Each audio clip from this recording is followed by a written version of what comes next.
Welcome to the Climate Tech Podcast. In this episode, we're going to talk about how we can unlock the potential of urban nature-based solutions. We'll be looking at multi-level governance, connecting national to local levels, and more importantly, at what it takes to turn global goals into the everyday decisions of planners, mayors, communities, and ministries. My name is Lasse Hemmingsen, and with me today are Julia Rocha Romero, Advisor for Nature-Based Solutions and Adaptation at the UNEP Copenhagen Climate Centre, Secretary Adalberto Maluf, National Secretary for Urban Environment, Water Resources and Environmental Quality at the Ministry of Environment and Climate Change of Brazil, and Sidney Ribaux, expert and formerly Director of the Office of Ecological Transition and Resilience at the City of Montreal, Canada. Thank you all for joining me today.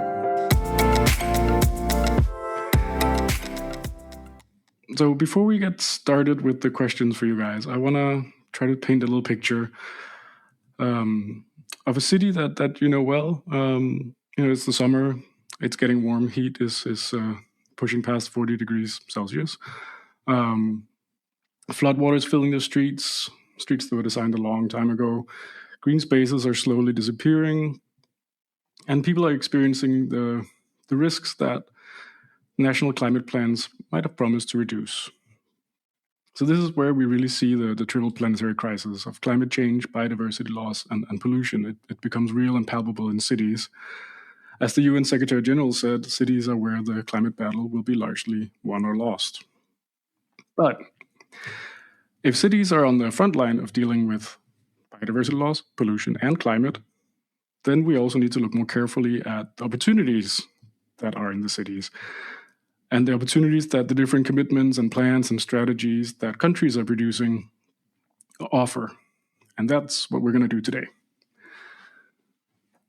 Now, a lot of this conversation is reflecting a new guide that's just come out from the UNEP Climate Centre called Rooted in Nature, Advancing Nature-Based Solutions from National Policy to Local Action, which is a practical guide for practitioners and full of case examples from UNEP's generation restoration work.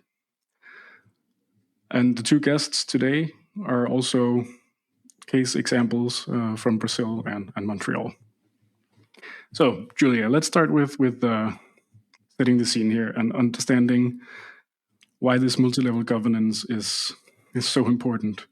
Because we have these nationally determined contributions, national adaptation plans, national biodiversity strategies, and action plans. But what is the link here? Why is it so important? Thanks, Lasse. It's really an important question for us as practitioners, because traditionally these three instruments that you've highlighted, so the NDCs, the National Adaptation Plans, and the National Biodiversity Strategies and Action Plans, they've been very historically siloed or going on parallel tracks. So climate mitigation, adaptation, biodiversity, and planning, although highly connected in real life, would be very segmented into these plans. But the positive news is that more and more we can see that there is an alignment across the planning that goes behind these policies that are rolled out at the national level, so that ultimately become ambition and then implementation, which is what we really want to see. And as you mentioned, so really it is in the cities that the triple planetary crisis is most tangible. It impacts human lives. It marginalizes communities that are already marginalized. So there's a lot of risks that are felt very much at the urban level, especially when we look into the growing cities, in the global south. So the frontiers really are in Africa, Asia, and the Latin American region. So there it's even more compounding. So when we are looking into the integration of these three mechanisms, what we really want to see is how national frameworks and national architecture can support subnational delivery, and vice versa, because in some cases it's the national government driving the force, and then cities will pick up on this signal, we can say. And in other cases, we see that there's a lot of protagonism from the cities themselves, from the municipalities, that then ultimately can push or even build momentum for stronger national prioritization. So that's also very interesting. So there isn't really a recipe for how this alignment can take place. But what we discuss in the guide, and of course showcasing a lot of the successes from the Generation Restoration project driven by UNEP, is how this can take place in different contexts, different uh, challenges that each city faces. There are cities from the global south, global north, coastal cities, mega cities or smaller cities. So there's really not a fixed recipe for this alignment. And I mean, I think it's very exciting to consider that as an opportunity for designing a kind of alignment between NEPs, NDCs, and NBSEPs that is particularly tailored to a country context that can suit the what's happening at the subnational level as well. Because, like you say, these issues are definitely connected in the real world, and you see that every time there's a crisis, or every time you hear about either of them. There's a huge overlap, of course. But that doesn't exist when you go back to the planning stage and the overall, what is it, the instruments that cities and countries have to deal with this, like the NBSAPs, which is quite an abbreviation, and the NDCs and the NAPs. So that's the missing link we're talking about. Exactly, and absolutely, there is. I won't say just one missing link. What we unfortunately see that there are several barriers that countries and cities then will face in operationalizing their ambition via the NBSEPs and NAPs and NDCs, and of course, although momentum is there, progress is slow because of these challenges. But what we are exploring in the guide is some of the ways that these barriers can be ultimately overcome, and noting that it's not, like as I mentioned, a single recipe, and it's also not a quick fix in any way, because some of the solutions, for example, addressing institutional arrangements, that takes a lot of time, and that takes a lot of policy dialogue at extremely high levels of decision making within a country that ultimately then would be reproduced at the subnational level, which I'm sure Secretary Adalberto would tell us a little bit more about from the policy making perspective. But for nature-based solutions, like going back to that, so how can nature-based solutions can be used as a tool to support higher ambition and implementation across the NDCs, NEPs, and NBSEPs? I think it's important to see that it can connect these three agendas in a very tangible way, both at the national but especially at the subnational level, addressing some of the challenges that impact everyday lives of urban dwellers. And a missed opportunity that we usually see is how having a stronger grasp on certain sectors that impact both the economy but that are also vulnerable to climate change are key entryways for nature-based solutions. For example, the water sector, infrastructure sector, and even the urban development sector in the cities that are continuing to grow. So these are sectors very much driving the economy, but on the other hand, extremely vulnerable to climate shocks. So there's a sweet spot for using them or leveraging their importance for using nature-based solutions or mainstreaming nature-based solutions in a more intuitive way. And I mean, that's both what makes the report or the guide so interesting, is we have this looking at nature-based solutions as the connector of the three agendas, and something that has like a ton of co-benefits that we don't need to list them right now, but they definitely have the synergies that you're talking about. And then we have the two other speakers today who can then go into how to do this and how they've done it, their experiences with doing exactly this. So maybe we should actually move on to you, Secretary Adalberto.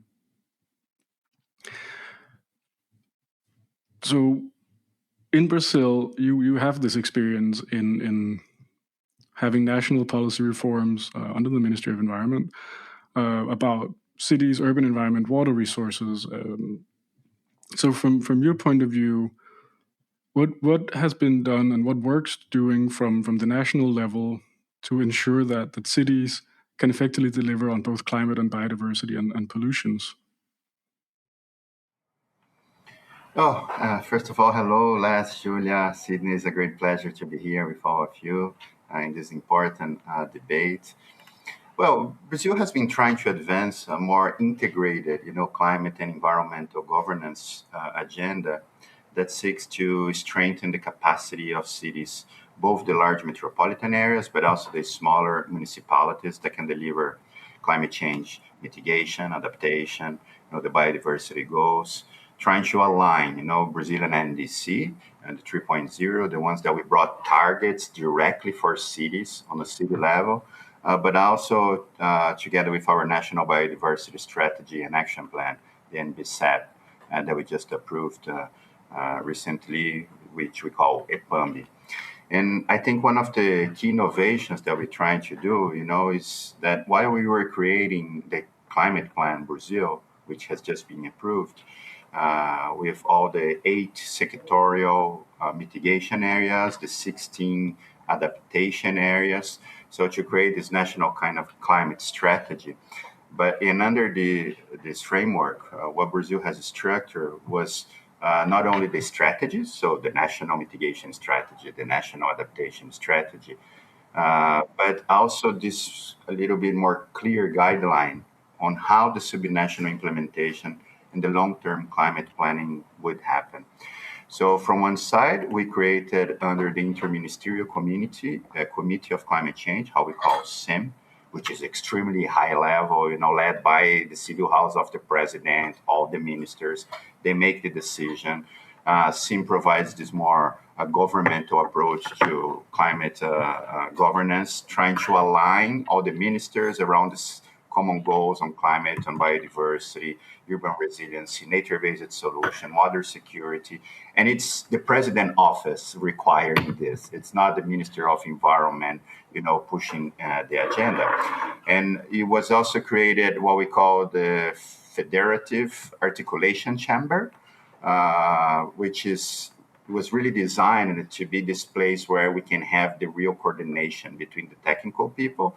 Then it goes up to SIM to make the decisions in case, the decisions haven't been there. So I think this mechanism has worked a lot for us. Brazil is such a huge country with different realities, a continental scale. So the effective implementation depends on having this multi-level governance structure with the local delivery capacity. But then after having the strategy and the plans, we realized that we need something which will be focused on implementation. That's why we approved on a urban level what we call the Green Resilient Cities Program. And this has been one of the major, I think, governance innovation that we proposed. It came here from our secretariat, the idea of trying first to integrate the Minister of Environment, Minister of Cities, Minister of Science and Technology, integrate all the agendas together with all the states, all the cities association. So this board that chairs the program also have civil society and private sector.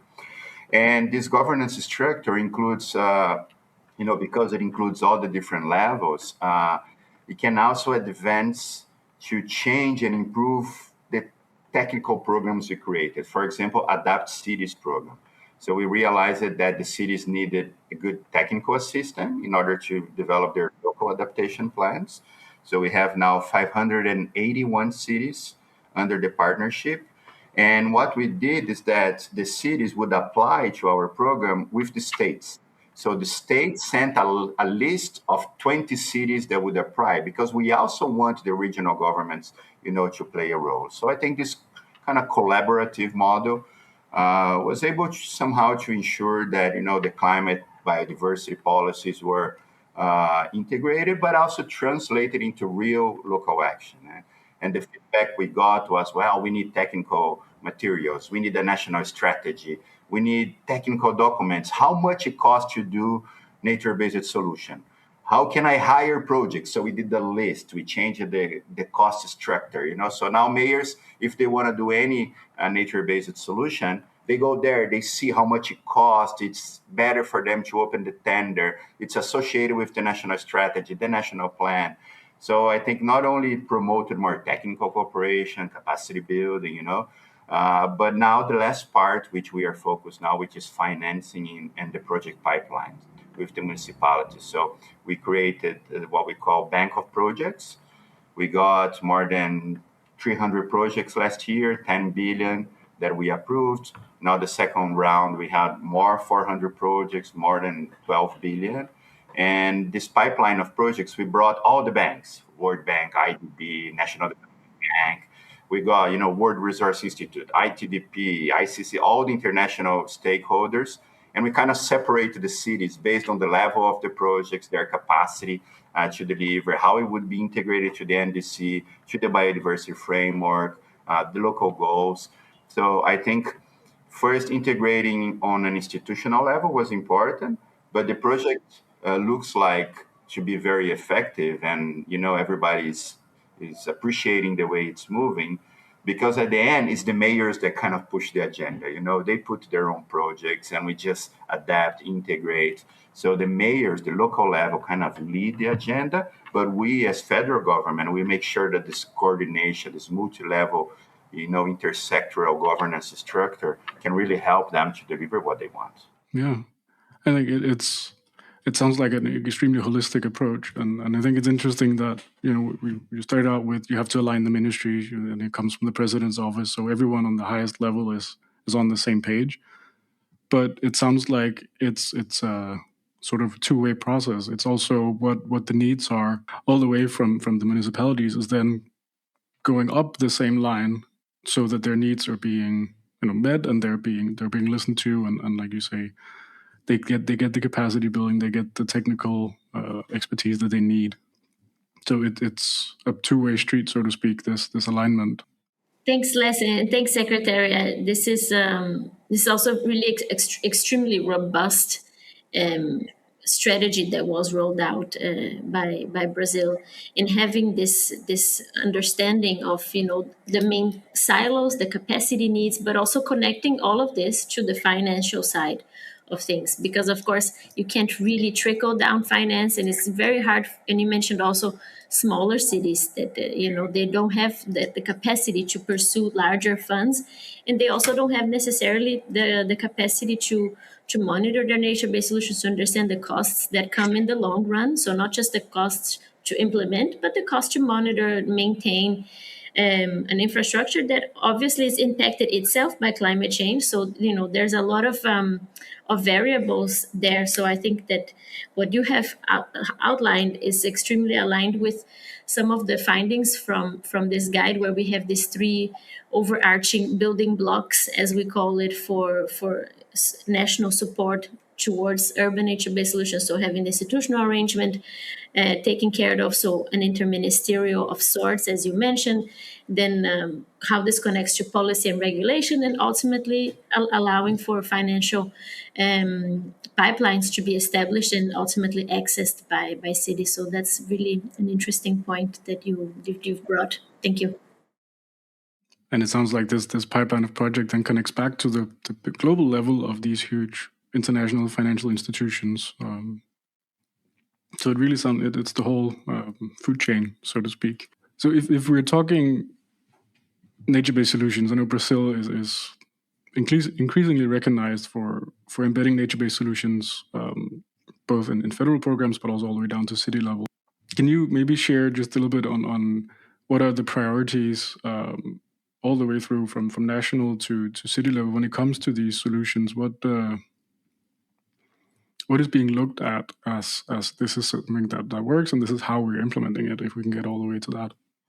Well, it's how, as was mentioning, like Brazil has positioned nature-based solution at the center of the urban climate and biodiversity agenda. And we decided to do this under the Green Resilient Cities program, first creating the first national policy approved by all the stakeholders, as we call the National Strategy on NbS, which helped it first to do a bid. So we opened bid for nature-based solution on urban periphery. So we got more than 300 projects done by the civil society and cities. So just for us to feel how well developed the market would be in this. And as we created and received all these projects, we realized that under the nature-based solution strategy, we needed different deliverables.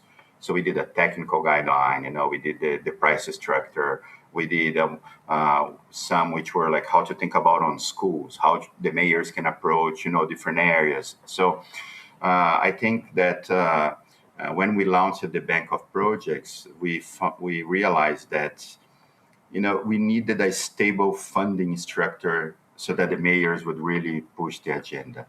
So I had that call I told before, like 25 million, with Ministry of Cities to focus on NBC on vulnerable periphery.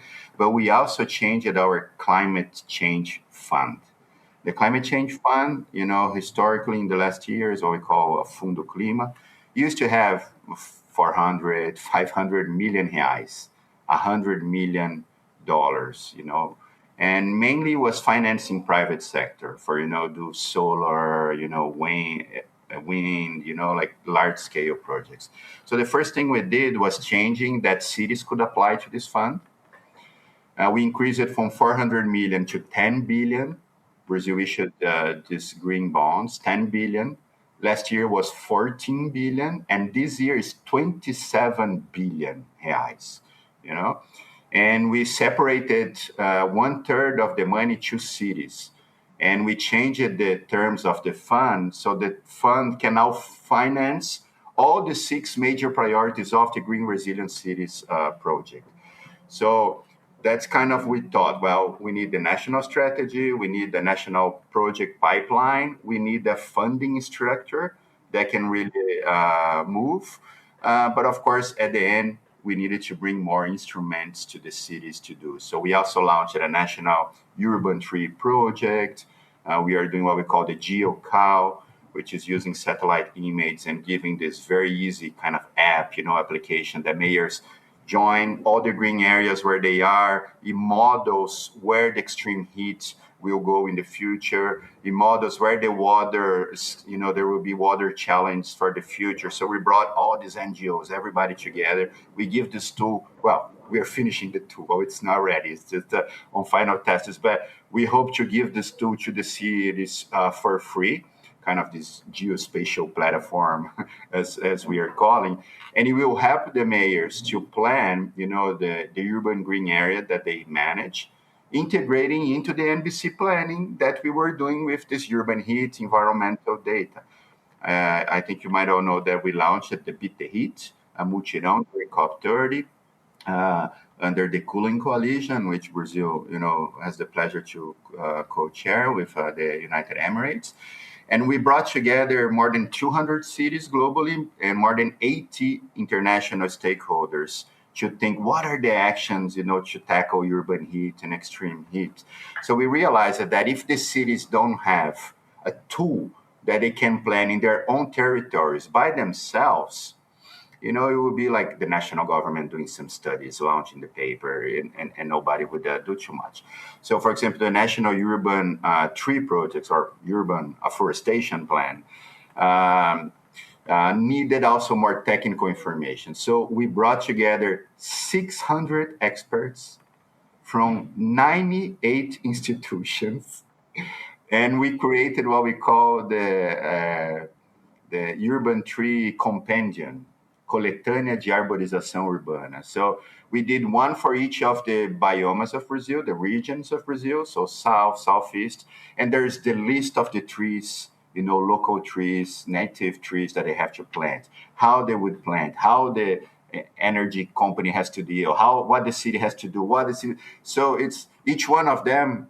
Well, I have it somewhere. It's like 500 pages, So we had the national plan. We created this compendium of information with 600 experts from universities, governments, city governments. It was a 2 years very developed project that actually we built on 5 years of the Brazilian Urban Tree Association. They were doing this job on the civil society. We kind of took everything and adapted to our reality.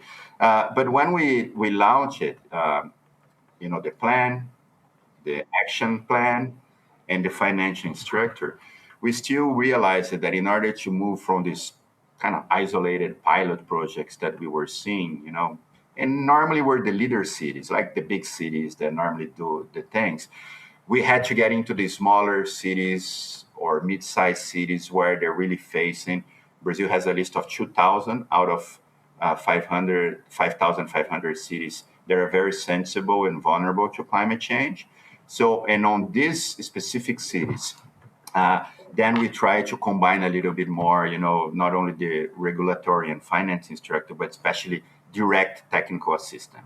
So I think supporting the cities in really developing, like the tool I said, the GeoCal, now it starts with urban tree and urban heat. The next phase is urban agriculture, nature-based solutions. So we're putting different models, that the city can use these online tools to plan the cells. So we feel that giving the tools, the financing, and the technical assistance, we would kind of empower the local governments to do the agenda, because at the end, most of this agenda will be delivered by the mayors, So we need to make sure that the technical people, our third Green Resilient Cities program that we did 2 weeks ago here in Brasilia, there were representatives from almost 500 cities, and those are the technical people that work there, independently on who is the mayor, what happens, is the government change.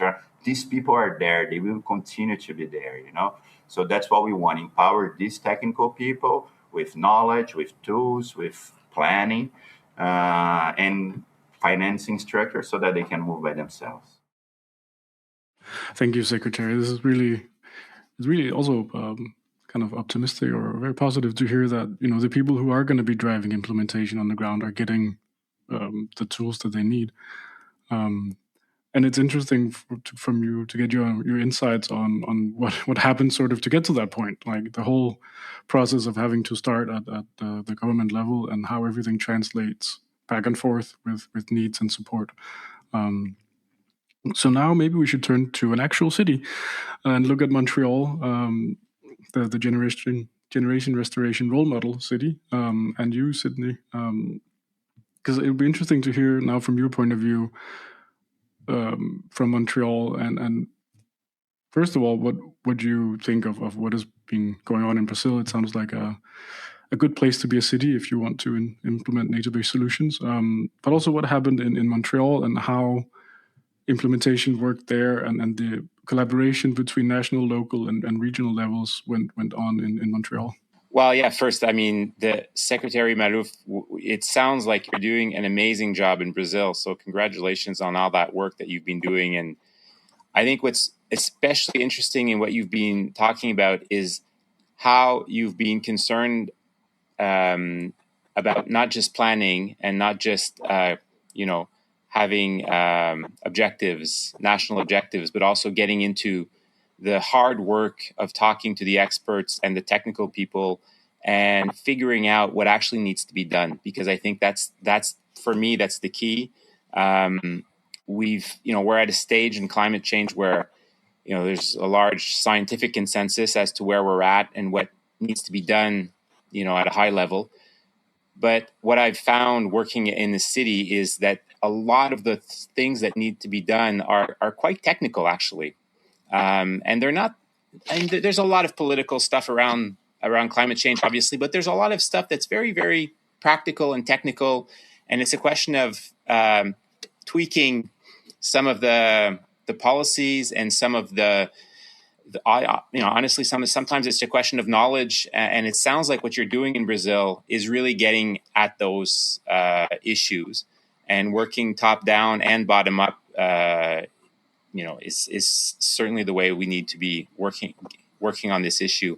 And, lots of parallels with Canada, obviously. Like, we're also a federation, 3 levels of government, which, I think creates opportunities, but also creates challenges in terms of getting this stuff done.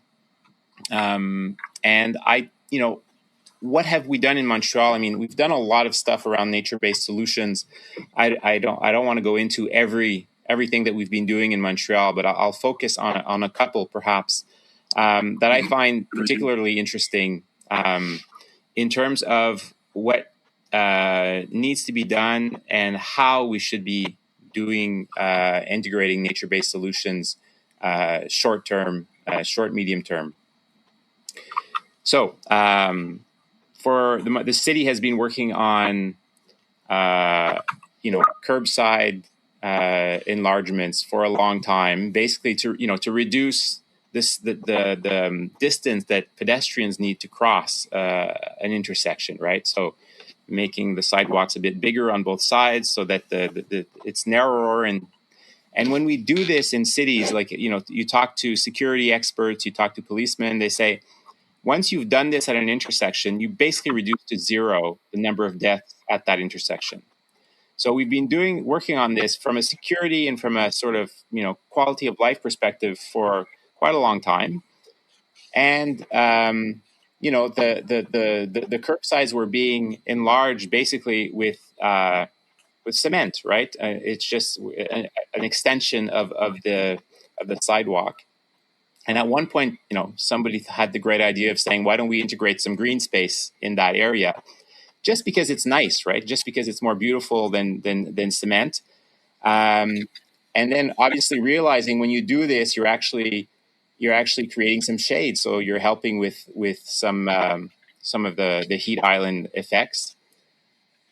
And later on, someone thought, well, this is green space. It's great. But the water is not getting in there because when you design it, you create a curb. You still have the curb and the cement that goes all around this extension, and so the water is not actually helping with water absorption, which is flooding is a big issue in Montreal.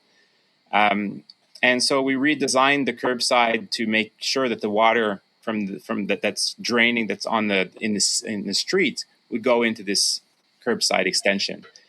So now we have an infrastructure that's saving lives, just because from a security point perspective, it's reducing heat island and it's absorbing water. And here's the very interesting part. When you do it this way, it actually costs less money than when you were doing it the original way of just putting cement everywhere, for various reasons, and we won't get into the technical details of why that is. But I mean, so we have like this really great infrastructure, and when you think about it, cities are redesigning curbsides and intersections every single day.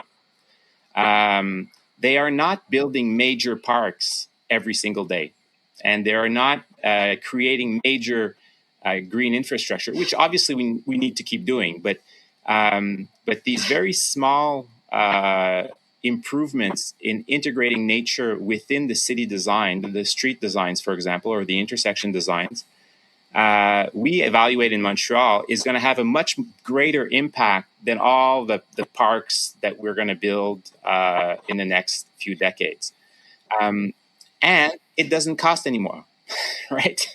It's not, there's no investment needed. But what is needed, and the reason that we're still in Montreal sometimes creating newer intersections and not integrating that, is because it's not in the norms, right? It's not in the building code. It's not something that is systematically asked of from, for example, the engineers or the urban planners. It's not an obligation, obviously. And one of the things that we've done in recent, in the past couple of years is to integrate that as one of the norms of how you should build a curbside. The reason I mention that, and the reason I take this example, is, Secretary Maluf talked about the super importance of funding in getting these nature-based solutions to actually exist, and sometimes to test some new approaches to nature-based solutions. I mean, funding is fundamental, and it will be driving a lot of the change that we're talking about. But once you know what you need to do, then there needs to be some public policy that minimally does not impede the construction or the implementation of these infrastructures. Because, for the first problem is someone will say, well, that doesn't respond to the norm that we have for curbside, design, right? And so where's your technical drawing on how to do this, right? And if you can't respond to that, then there's a lot of engineers and urban planners that will say, well, we can't do it because, there's liability or there's whatever, it's change, right? Humans don't like to change. So it's like this, we've been doing it this way for a long time, and there's a norm and there's a design and there's, it's approved by the minister or it's approved by the department or whatever. So the first thing is make sure that for a lot of these infrastructure that we want to get built, that there's nothing that's impeding, that's preventing us from doing it in terms of regulations or norms.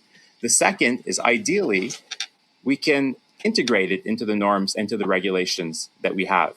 And one of the challenges for countries like Canada and Brazil is some of these norms are multi-level. So part of the responsibility might be the city. Part of the responsibility, certainly in Canada, is the province. In our case, the federal government has very little to do with a lot of these norms, although they do influence some of these norms. But I think one of the things that we need to talk about more, and I think from what I heard from Secretary Maluf, I think you're well on your way to either you're already having these discussions with these technical people and these experts, or you're about to, because that this is this. I think you have the right people around the table to have those discussions. Is making sure that our policy infrastructure is correctly adapted to what we need to do. And so one of these, and we're not there yet in Montreal. I mean, I think we've done it. We've gone a long way. We're now, from an institutional point of view, in terms of these curbside extensions, we're doing it almost systematically whenever we renovate the streets and intersections. But I think there's still some work to be done around making sure that, in our case, the province integrates this into its norms and what it expects when we're building streets. And we could go on and on and on with other examples of what needs to be done on norms and regulations regarding how to integrate green spaces in streets. It's interesting, both that I was going to at some point say, it's a good example because it's something relatively simple. But then it turns out nothing is that simple with city planning. So it was interesting to hear that even with nature-based solutions like this, where you can see all these co-benefits, you still need to have all the technical expertise. You still need to basically prove the concept. And then there's the different direction in the feedback, like from national policies or even global commitments down to cities. But then the other way, you guys have a solution, but if it stays in Montreal, then it's good for Montreal, but we need scale, we need replicability. Yeah, exactly. And I think the idea of, from what I understand from Secretary Maluf's approach to the funding and to the project list is, and having the mayors lead on what they actually want to do, I think is great. And I don't know if this has been integrated in Brazil yet, but it hasn't in Canada, or it hasn't to the extent that it should. I think when we are funding, and when governments are funding some of these things, we need to be thinking about evaluation and scaling. So, if you're funding green infrastructure, that's good, but we're not going to get to where we need to get by funding projects. We need to figure out how to do it systematically, right? We need to figure out how to make these projects part of business as usual.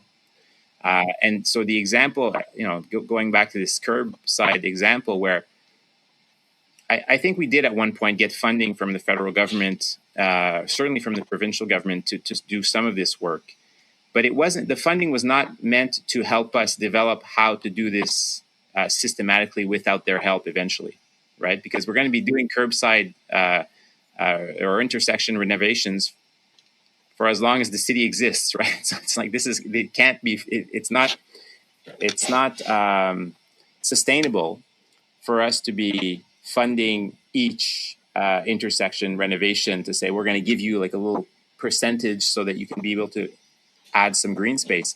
We need to figure out how to make this permanent. And I think this is part of the key that I think that could be improved in terms of government funding of some of these projects, is to make sure that we integrate, not only we're funding the project, but we're trying to figure out, and we're asking the cities or whoever is doing the project, like, what needs to change from a policy perspective or funding perspective or whatever it is for this to become the norm, right?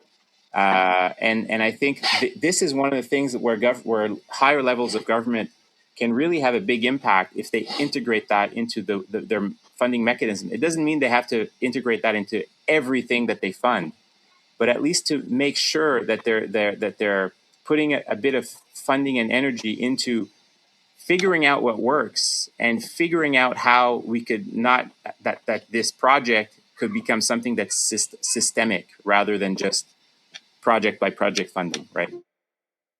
Yeah, kind of avoiding reinventing the wheel in every city. I know, Julia, you want to claim something, and then maybe also we can hear from the secretary and his reflections. Yes, I'll be brief, and thanks, Sidney, for raising these points. I think you're really nailing in the head, especially on first of all on the leapfrogging effect of a successful project that obviously, as you mentioned, will continue forever as long as the city is there. But also just highlighting that obviously this is not enough. Obviously, this needs a policy backing, regulatory shifts, and I think what we're seeing, especially in this climate now. It's obviously very hard to get funding, and there's not enough appetite to keep funding small scale pilots. Uh, However, it is by funding, in my opinion, and also in our experience in these projects that we have here at UNEP CCC on nature-based solutions, that it is by funding these pilots and demonstrating a proof of concept, demonstrating the benefits, that you actually can then push for stronger policy, because the policy will just not come up out of thin air. So you actually really do need to demonstrate, well, this works. Turns out this is cheaper. Turns out this saves you a lot of money down the line when climate shocks hit. We have a project in a small island country called Mauritius. And of course, it keeps flooding because there's different issues, which I won't go into now. But urban planning hasn't been factoring in nature-based solutions up until now. But we're demonstrating that if you do so, it saves you a lot of effort. It saves you lives. And then by that, you can actually start pushing for stronger policies and supporting the institutions to also factor in NbS a little bit more consistently. So not as an ad hoc thought or something that's an afterthought, but something that can be tangibly part of future policy making that goes beyond a 4-year political cycle, which is also another challenge that usually these things in some places, not all, they don't have the longevity that they need, which is also something that I think you were hinting at in your statement. So I think this is really super interesting. So thanks a lot for sharing. Yeah, definitely. And Secretary, if you want to, your reflections also. I know you've already talked about how the Brazilian system is kind of set up with feedback going both ways. But if we're talking about what Sidney mentions, and there's a good example. How can that translate all the way up to basically NDC level? It seems like a challenge. Yeah, no, I think Sidney brought a very, comprehensive description on how a city works and how we need to integrate with the different levels. And for us, we brought the Minister of Treasure to be the leader of what we call the Ecological Transformation Plan, that have bioeconomy, circular economy, energy transition, like these big major areas. So it's the Minister of Treasure, the guys that control budget, everybody follows what they say. Later, we launched what we call the Ecological Transformation Pact between the powers. So the executive, the legislative, Supreme Court, we launched also the guidelines of all these actions. And this pact, somehow they try to bring everybody together to have a shared vision. What will be the sustainable development? How can we deliver the climate action, the implementation of Brazilian NDC, our climate plan, our NbS? So I think one of the most important things of this process was to create this better alignment, because Congress was doing a lot of things completely against our climate change plan, like Supreme Court wasn't prioritizing some decisions that they need to do. So having this pact helped to align a little bit more the public policy, the financial regulations. I think considering a perspective of the subnational climate action, also the pact enabled to create the conditions for the municipality to integrate climate and biodiversity goals into their urban planning, their local development. We also approved what we call the Brazilian Sustainable Taxonomy, after almost 2 years of debate. So we have the green taxonomy, sustainable taxonomy, all the areas, agriculture, what the pesticides that we use, we need to get out. You want to get funding from the government, like 600 billion we finance agriculture all over the country. Well, you have to do this. If it comes from a deforested area, you can't access this money. You can only access that money, So I think this was also important. In our case here, NBC, for example, was recognized as one of the solutions that will be funded by the green taxonomy, kind of to encourage, both public and private investment to say, look, these are the projects we want. And we launched it together with IDB and other development banks, like this Eco Invest, that we put 1 billion and they leverage 15 billion. So we were able to leverage 190 billion of private funding. Our money just goes to reduce the interest rates. And the private sector just came, private banks, and they did. And it was for us a huge opportunity to kind of scale up NBCs in different areas. So we created an area for sanitation and urban water management. So the National Water and Sanitation Agency created some rules based on our strategy. We also created a national policy for payment for environmental service, in order to create mechanisms that can guarantee that the urban, peri-urban areas would have incentives for the ecosystem protection, how we would do the restoration, linking water security, urban cooling, and biodiversity. So having the framework associated also with the private sector under this big ecological transformation plan, as we call, I think we were able to secure that, well, what the cities are doing positively, we have good indicators, we have monitoring system. There's a big table, everybody follows up the goals that are there, the same indicators that everybody has to follow. We see what works, we try to fund a little bit, it gets into the green taxonomy, then all the money from the government. Because now under the sustainable taxonomy, all the budget at the government needs to follow up. Even the Minister of Health have targets, like the Minister of Infrastructure, Minister of Transportation. This is the big money, Because in the beginning, when we were looking at our own budget at the Minister of Environment and Climate Change, when we proposed the Green Resilient Cities, and we're like, oh, we are going to influence the other budget of the other. And we felt some resistance in other ministries. No, this is my budget. Thank you for your report. It's a nice report, but I'll continue doing my budget as I normally do. And we're like, no, you can't. That's why we went to the Minister of Treasury. Then the Minister of Treasury changed all the rules of the game, and now everybody has to follow the same rules. So I think it was a way to create a program that first is very technical, as Sidney said. The solutions are very technical. It's led by experts. It's led by scientific. It creates good indicators, good monitoring system, and it helps to feed back the public policy based on the evidences that we see on the ground. Because in order to create public policies based on evidence, you need to use the evidence to create the public policies. You need the science to tell us what to do, So, and I think the system became kind of the circle, approach that even when something is not the best example, it kind of feeds itself throughout the process and get improved, because everybody accepts that those are the new rules, those are the indicators we're using, those are the monitoring system. Funding will go to this. The projects are going to move faster or get funding if they follow up this. So I think this kind of approach, really helped that the Green Ecological Transformation Plan became, let's say, the most important plan.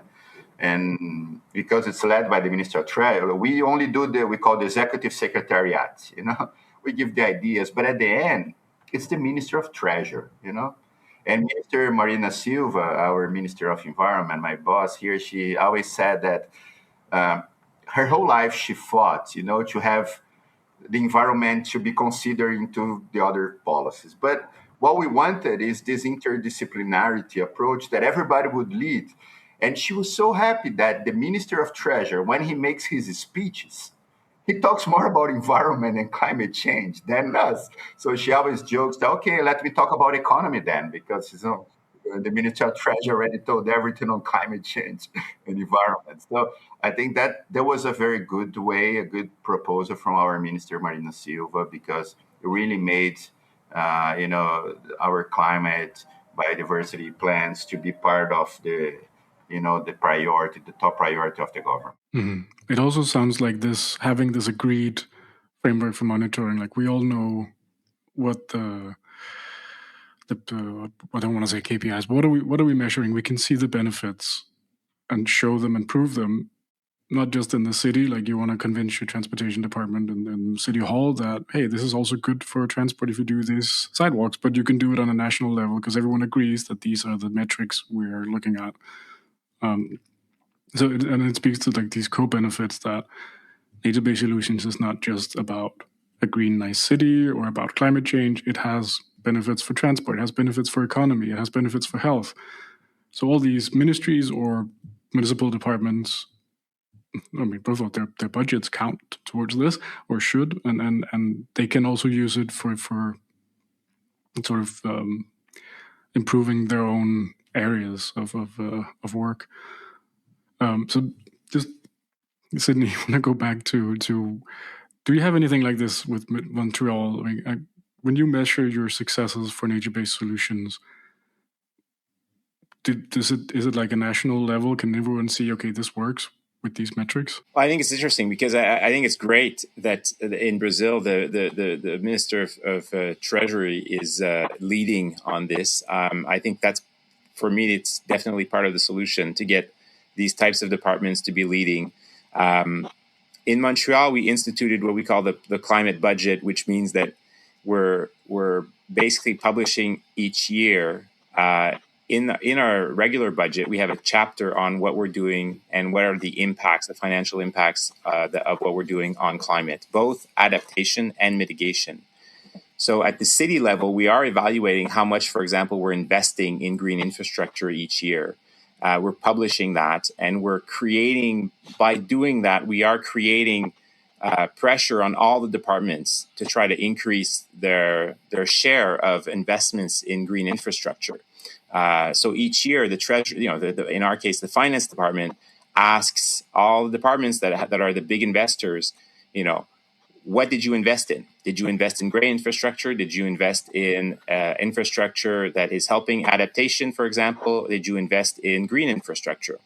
And when this is integrated into our planning process, so whenever these project managers in the city need to go up to the executive level to get approval for projects, they need to be responding to all these questions within the process, just as they need to have a budget, obviously, and they need to have to explain what the project is. They also need to explain what the climate impact is, and they know that depending on what the project, how it's done, it's going to have a positive or negative impact on how they're evaluated at the end of the year in this climate budget. So we've been integrating this at the city level.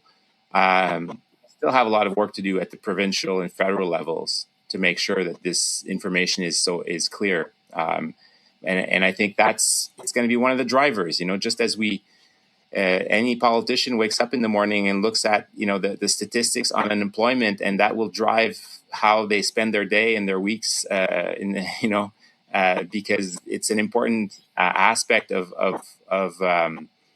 life. You want to make sure that you're responding to these issues with data, and so data will drive action. And so I think it's fundamental to be doing this, to be not just planning and investing money, but actually evaluating what we're actually doing with the money and what the impact of it. I just want a quick pause because we've gone over time. Julia just notified me.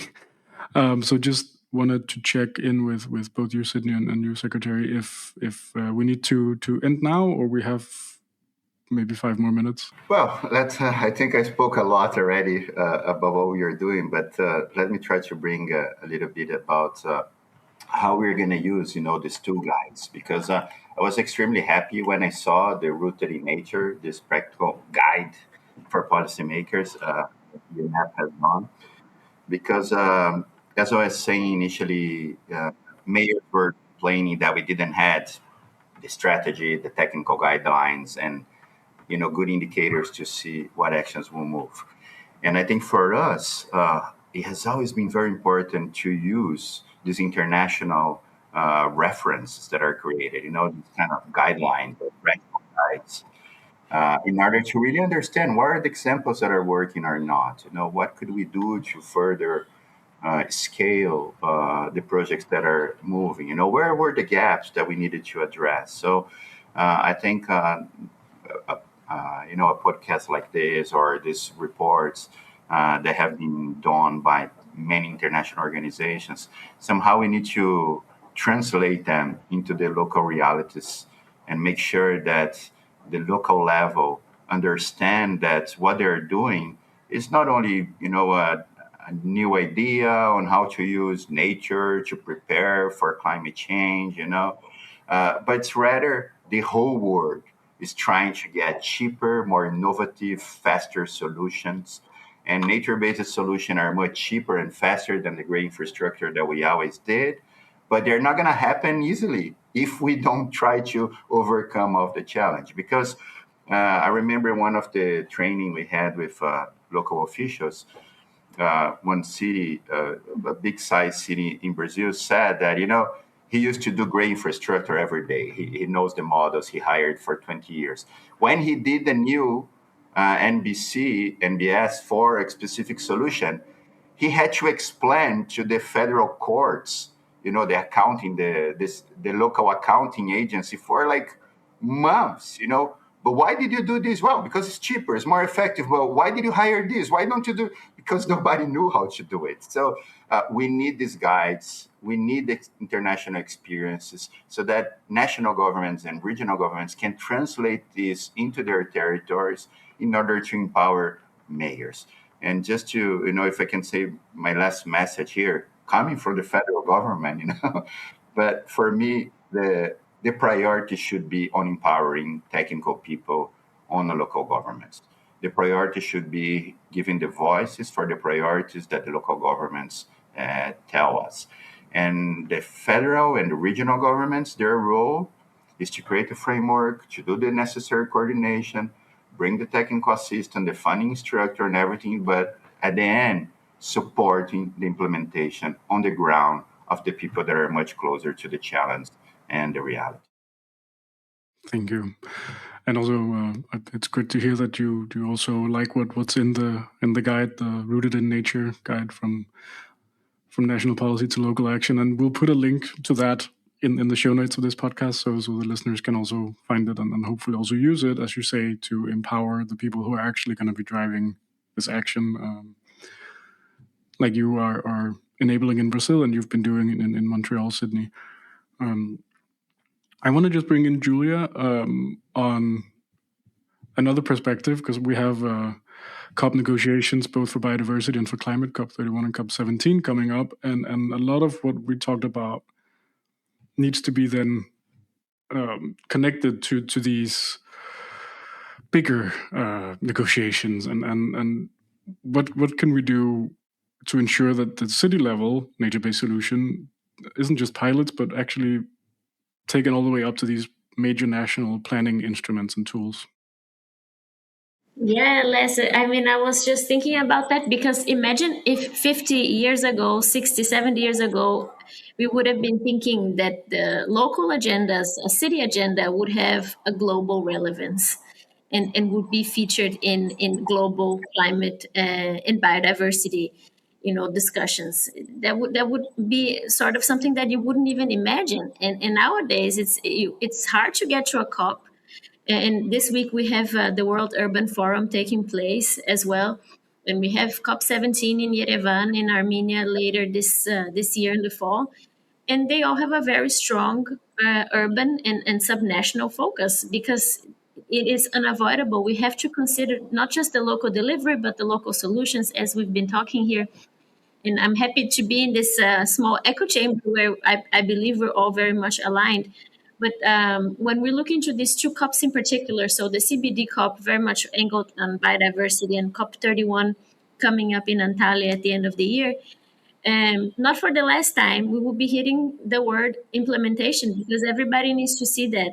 We've been talking about ambition, and now it's about delivering on these targets, delivering on the NDCs, the NEPs, and the NBSEP. So I think it's when it comes to what you were saying, Lester, moving on from pilots, I think it's about understanding what they have demonstrated, understanding their value, understanding the lessons that can be taken from smaller projects, but ultimately securing that they can be leapfrogged into much broader solutions. And I think that's also what the secretary and Sidney were mentioning before, especially on Sidney's example from the curb as in Montreal, because obviously if it can be scaled, it sets a precedence, it sets the tone for how things get done.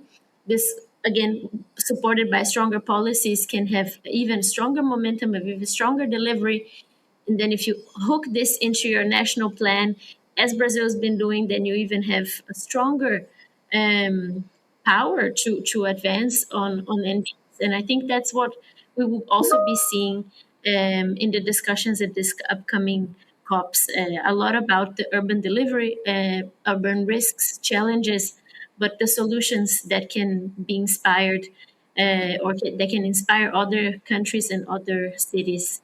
I'm looking forward to what will come out of them. And I think it's important that despite the situation the world is in and multilateralism being under pressure, I think it's important to take heart from these success stories. And it was really interesting to hear from Brazil and from the example of Montreal today. So I at least take a lot of heart from it. And I think it's important to remember the positive lessons. Thank you. And yeah, the positives are definitely there. There's plenty of examples, and there's plenty of solutions, nature-based and also others, but for this, nature-based solutions that are cheaper, better, lots of co-benefits. Before I wrap up, and I know we've gone over time, and apologies, are there any of you who have any last things we might have missed or things you want to add? Otherwise, I'll wrap up the recording. I'd just like to thank you, Lessa, for hosting us, and thank Sidney and Secretary Adalberto for their wonderful insights. It's been really a pleasure to discuss this with you, and I hope it's not the last time we get to interact. So thank you for your time. Thank you. Thank you. It was a pleasure to be. Yes, thank you. And it's nice to end on the positive note. So thank you very much.